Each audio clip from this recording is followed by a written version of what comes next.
वृद्धावस्था के कारण उसका रूप बिगड़ गया, बुद्धि कमजोर हो गई, शरीर रोगी हो गया, अग्नि मंद पड़ गई, पुरुषार्थ और भोजन दोनों कम हो गए, बस घोर चिंता। अब पता ही नहीं चल रहा, सोच निकल गई। बड़ा है उसी गंदगी में। जब वो रो रो के कहता है ऐसा, पीटते हैं घर वाले, हमने देखा, पीटते हैं, बड़े बड़े हल्ला, भरपूर भोजन नहीं देते, आगे का कौन फेंकेगा इसका, कैसी दुर्गति होती है। इसमें जो शब्द लिखा है, आस्तेव मत्योपन्यस्तम गृहपाल इवाहरन, गृहपाल कहते कुत्ते को, कुत्ते की भांति वो सबके अपमान सहता रहता है और रूखे सूखे टुकड़े खाकर जीवन निर्वाह करता है, फिर भी उसे भगवान की याद नहीं आती। मृत्यु का समय जब निकट आता है तो वायु उत्क्रमण से इसकी पुतलियां चढ़ जाती हैं, श्वास प्रश्वास की नलिकाओं में वायु आना जाना रुक जाता है, कफ भर जाता है।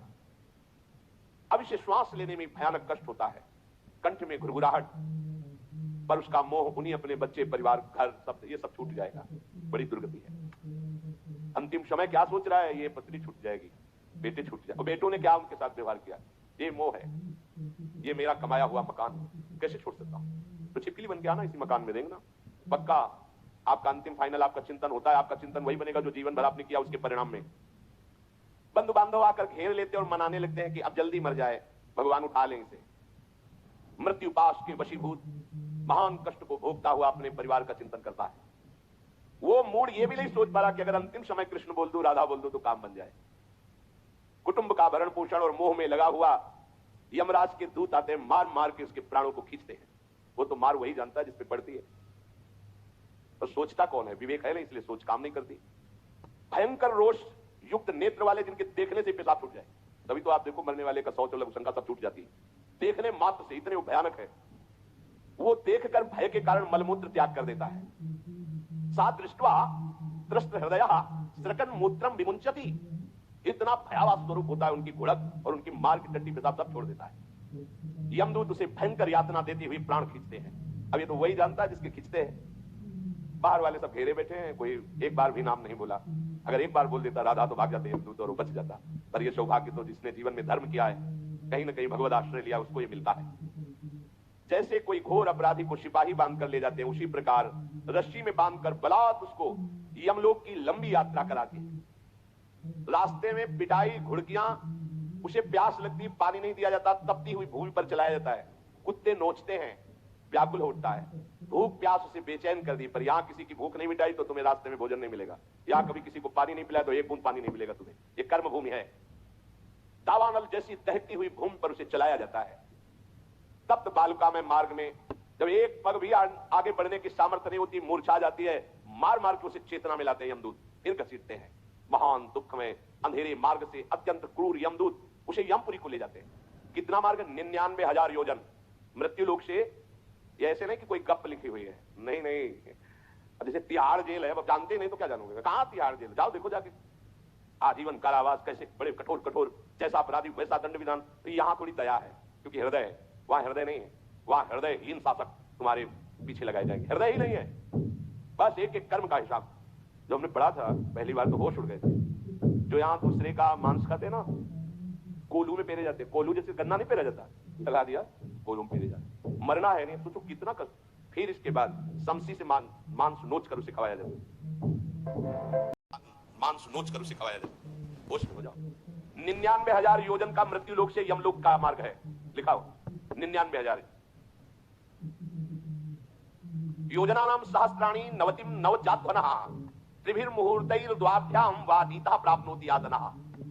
एक योजन का मतलब 4 कोश, 99,000 योजन। इतने लंबे मार्ग को 2 या 3 मुहूर्त में तय करना, दौड़ा के 2 या 3 मुहूर्त, बहुत कम समय।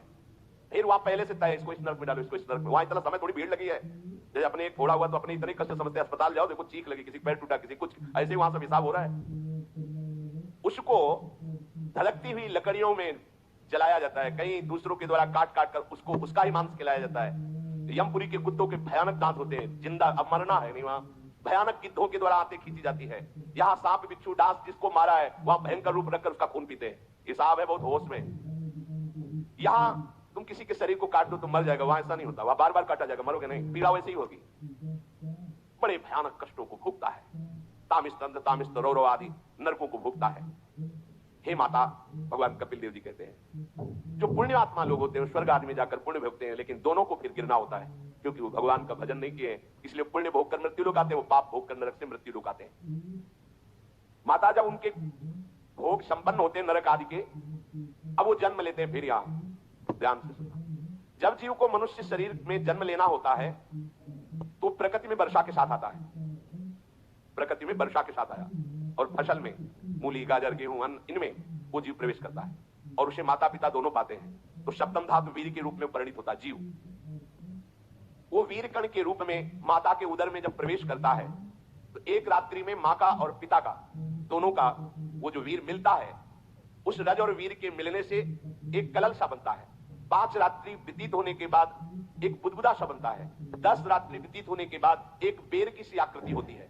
फिर उसके बाद उसमें धीरे धीरे मांसपेशियां बढ़ने लगती हैं। 1 महीने में उसके सिर निकल आता है, 2 महीने में हाथ पांव अंगों का विभाग होता है, तीसरे महीने में नख रोम अस्थि चर्म स्त्री पुरुष के चिन्ह प्रकट हो जाते हैं, 4 महीने में मांसादि 7 धातुएं प्रकट हो जाती है, 5वें महीने में चेतना जागृत हो जाती है।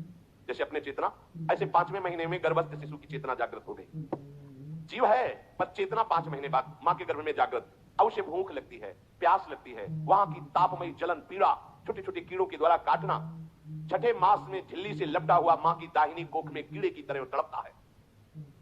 उस समय माता को कड़वे और खट्टे पानी की लालसा होती है, जिससे उसके अंगों में जाकर भयंकर जलन होती है। यह है भोग। वो कृमि कीड़े की तरह तड़पता है, मलमूत्र के गड्ढे में बीच में झिल्ली में बंधा हुआ वो जीवात्मा सुकुमार तो होता है, वहां के कीड़े उसे नोचते छोटे छोटे, वो तड़पता है। माता प्रसन्न होती है, जब बच्चा हिलता है बोले है, उसकी दुर्गति हो रही, वहां भयंकर कष्ट पा रहा है। ऐसा क्लेश होता है कि क्षण क्षण में बेहोश होता रहता है। माता के खाए हुए